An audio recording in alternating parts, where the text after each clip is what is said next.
Прилет у резиденции Путина. ПВО возле дворца уничтожено. Блестящая операция сил обороны. Совпадение или намек Кремлю? Снаряды кончились. Катастрофический сценарий для Украины. Власти поставили жесткий ультиматум. 21 день на решение проблемы. Огромная страна застыла в ожидании удара. Парализованы крупнейшие города. Транспорт встал намертво. Вот чрезвычайного положения и эвакуация десятков тысяч человек. Люди в панике бросают свои дома. Внезапное предложение Москве и Киеву. Одна сторона уже согласилась с условиями. Турция решила остановить войну. Тяжелая техника едет в столицу. Об этом и многом другом к вечеру 9 августа. Новая неделя начинается прямо сейчас. Пока мир просыпается, мы уже собрали для вас все самое важное. В эфире «Некто». Я Дарья Петрова. Поехали. Триумфа больше нет. И ракеты пускать он больше тоже не сможет. Силы беспилотных систем Украины уничтожили российскую зенитно-ракетную установку. Ту самую, что накануне выпустила по Украине 6 ракет. Командующий СБС факт подтвердил и намекнул, что именно эта система прикрывала резиденцию Путина в Геленджике. 3 часа горела и потрескивала позиция С-400 в Геленджике, непосредственно рядом с катакомбами. Кроме того, еще 4 элемента храбачей ПВО были уничтожены в ночь с 8 на 9 августа, все на территории РФ. За ночь на 9 августа украинцы, по словам Мадяра, снесли еще 4 элемента российской ПВО в Ростовской области и Краснодарском крае. Торы, Панцирь и 2 радиолокационные станции. А в Черном море заявили об ударе сразу по 3 судам теневого флота, танкеру и 2 сухогрузам. В этот же день Мадяру исполнился 51 год, и он сформулировал, чем, по его мысли, можно и нужно принудить Россию закончить войну. Война закончится лишь тогда, когда у агрессора физически исчезнет способность за нее платить, производить оружие, защищать свой тыл, отправлять на убой живую силу и поддерживать иллюзию стабильности и контроля внутри собственного болота. Смысл прост. Методично выбивать эти 5 опор, и российская военная машина рухнет. А украинцам Бровди в свой день рождения пожелал одного – выстоять. Потому что дальше, предупреждает он, будет только сложнее. Своим же воинам командующий приказал жить и продолжать уничтожать противника. Сербия продолжает удивлять. Первый в истории визит украинского президента в Белград, а эмоций и шума столько, что тема который день не сходит с повесток по обе стороны фронта. Сербия пообещала выделить Украине 2 миллиона евро на энергетику, помочь пережить грядущую зиму и даже поучаствовать в восстановлении разрушенных украинских городов. Для страны, которую в Москве привыкли считать своей, жест довольно демонстративный. Но главную бурю вызвал даже не сам визит, а один единственный вопрос. На пресс-конференции немецкий журналист спросил такое, от чего все российское Z-сообщество разом забилось в истерике. Скажите нам, европейцам, что конкретно мы можем сделать, чтобы помочь вам убивать больше русских? Обсуждают, делятся рецептами, как нас лучше умерщвлять. Сербия. Все. Жаль. Вучич, конечно, решил, что пробив одно дно, можно уже падать вниз, не оглядываясь.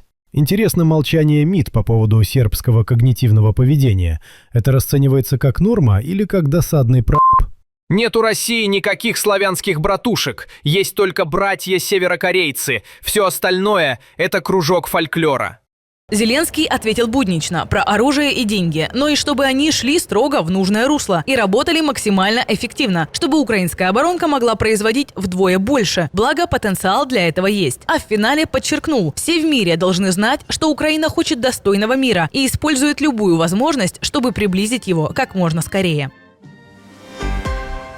Из-под завалов разрушенного дома в Одессе спасатели достают кота, а рядом ищут 2 собак, чьих хозяев ночью увезли в больницу. Так выглядит утро 9 августа в Украине после новой массированной атаки России. По Одесской области Кремль выпустил несколько десятков ракет и дронов. Искандеры, Ониксы, Х-31П. Сбить не удалось ни одной. Город в руинах. Повреждены и частично разрушены жилые дома. Горели машины, 9 человек ранены, большинство с осколочными. Целые жилые массивы Одессы остались без света и воды. Стал электротранспорт. И украинские власти уже предупреждают, враг на этом не остановится. Перекрыто движение на трассе Одесса-Рени. Из-за этого стало не добраться до части пунктов пропуска на границе с Молдовой. Российские Z-каналы заявляют об уничтожении автомобильного моста в Маяках. Почти одновременно ракеты прилетели и по Харькову, прямо в многоэтажку. Обрушилось сразу несколько этажей. 3 погибших, около 40 раненых. Среди них 5-летний мальчик. Под завалами все еще могут быть люди. Спасатели разбирают обломки.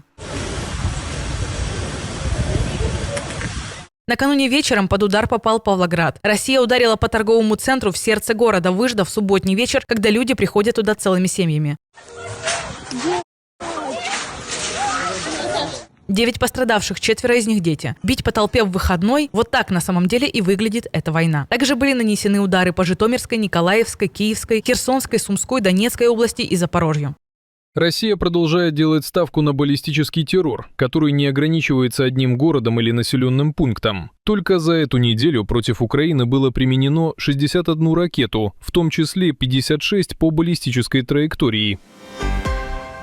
А палки в колеса защите украинского неба, оказывается, вставляет не только Россия. Как заявил Зеленский, дело еще и в деньгах. Своя баллистическая ракета у Киева невыгодна многим на Западе, потому что это конкурент. Розумієте, що таке балістика в Україні? Понимаете, что такое баллистика у Украины? Что такое своя баллистическая ракета или своя антибаллистическая? На европейском континенте пока что своей ПВО, которая сбивает баллистику, не существует. Проще говоря, Украина вот-вот научится делать то, чего нет даже у Европы. И это, по словам Зеленского, кое-кому поперек горла. Ведь одно дело продавать Киеву чужие ракеты за бешеные деньги, и совсем другое, когда он делает свое, еще и дешевле. Це не значить, що партнери проти. Вони нас підтримують. Это не значит, что партнеры против. Они нас поддерживают. Но мы понимаем, что есть разные уровни. Кроме политики есть еще деньги, есть бизнес. Поэтому нужно все выгрызать и за все бороться.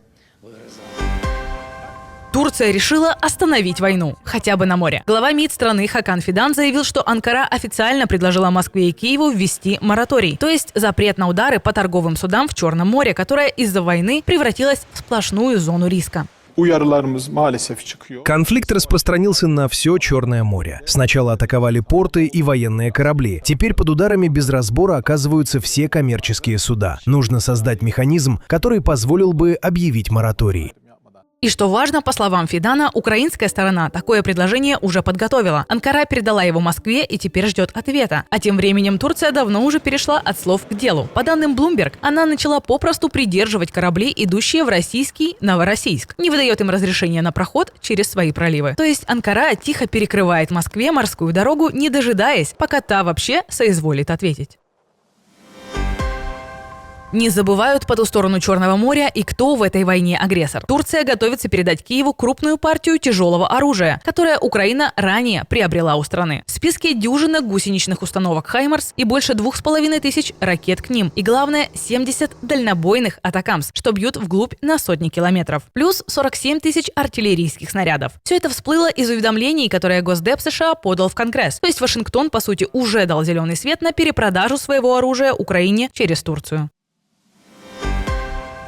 А вот итог больше 2 десятилетий путинской политики. Еще недавно мирная и нейтральная страна сначала вступила в НАТО, а теперь вдруг объявила себя прифронтовой. Речь о Финляндии. Так прямо и заявил глава ее Минобороны. А повод оказался неприятным для Киева. Хельсинки больше не будут передавать Украине ракеты для систем «Патриот».